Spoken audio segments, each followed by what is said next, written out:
pusa, no?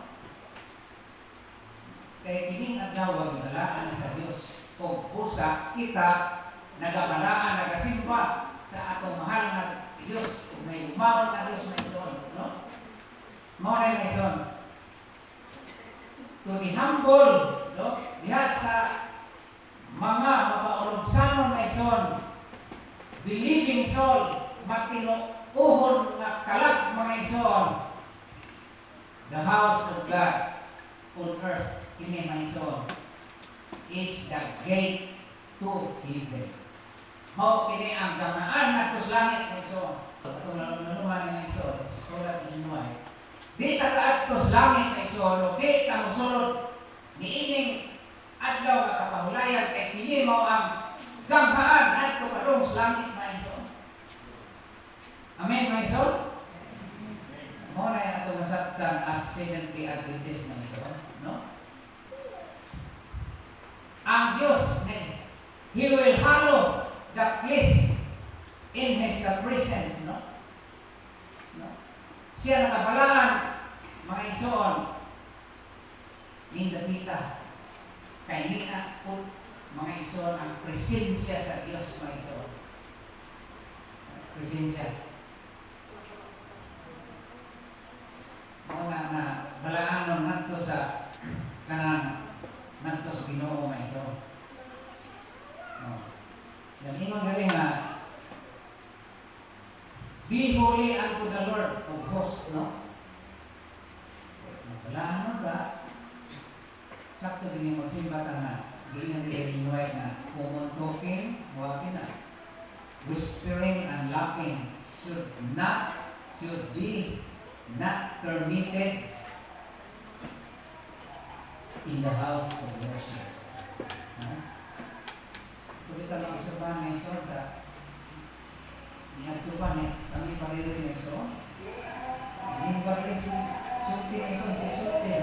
Anto mo, gawas ka ng isipan, bago na nasulot sa huna-huna niya.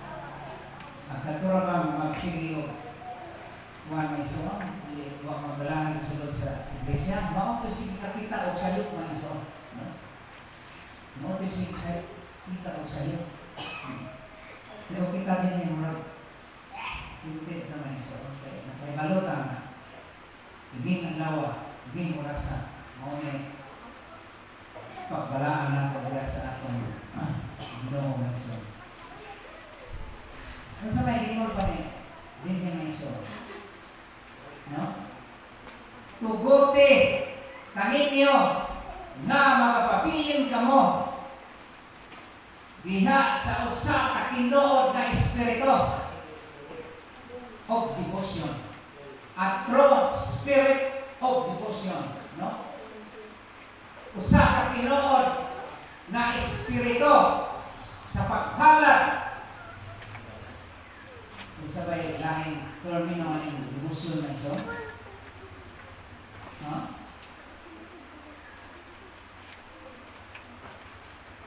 Pagkahinibahon, devotion, devoted ka ng iso, no? Kunya, pinaagi sa talang espiritu, mga ison, pamalandong kita, mga ison. Na makabantay sa ato nga kasing-kasing nga mapangibabaw, pagibabaw ang ato nga kaugalingon na iyon diha sa balay ng kuanan, no? Mo na yung iyon.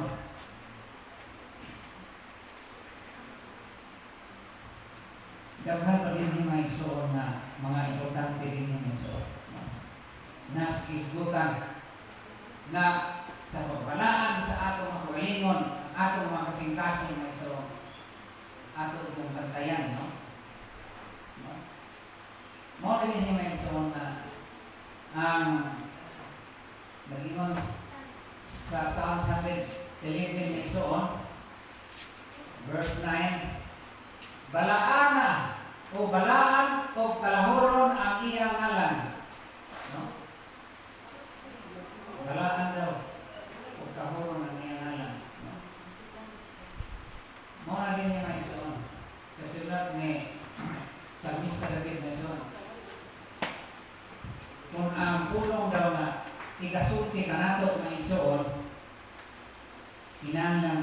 inumduman ka na ito.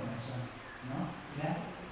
When the word is spoken you, should remember, brethren, that you are listening to the voice of God through His delegated servant.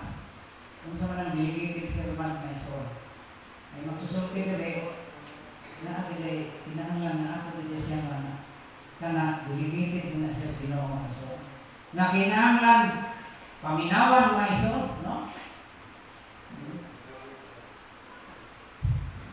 Kaya, mura rin ito kagaminaw sa timog sa Ginoo mga iso. No? Ginoo rin mga iso, Ginoo rin God, the voice, listening to the voice of God through His delegated servant, kunya, kama o period, Ginoo rin listen actively. Minaw kita mga iso. Kung doon na may mga pulong na libayos kung naman na, ito mo, ito maayo na mga iso. Ngayon din mga iso, counsels for the church kids, 164 ni mga iso, ano na ito makita, din na isa-isa ni White mga iso, na ang pagsimba, lagway niya, na naagda ang pagkadaan. Masiprit na mga iso, yes, no. Kung kita sa tao ngayon, pagkasya kita, hindi kita manasigon ngayon. Kaya matag-usa na ito, kung na ituloy niyo. Usa, atong mga kasing-klase mo na atong isintro ya sa Ginoo. Karon na atong sa taskon na iso, walang puso, malitayon, o mahimutan sa Diyos. O kitang hatagan o kanang kahimutan sa Ginoo. Sa agaw sa tapusan, dili o dili kita malinsan niya hanang yang kitaganan na inabuhi o pilihan mo lang ng katapusan.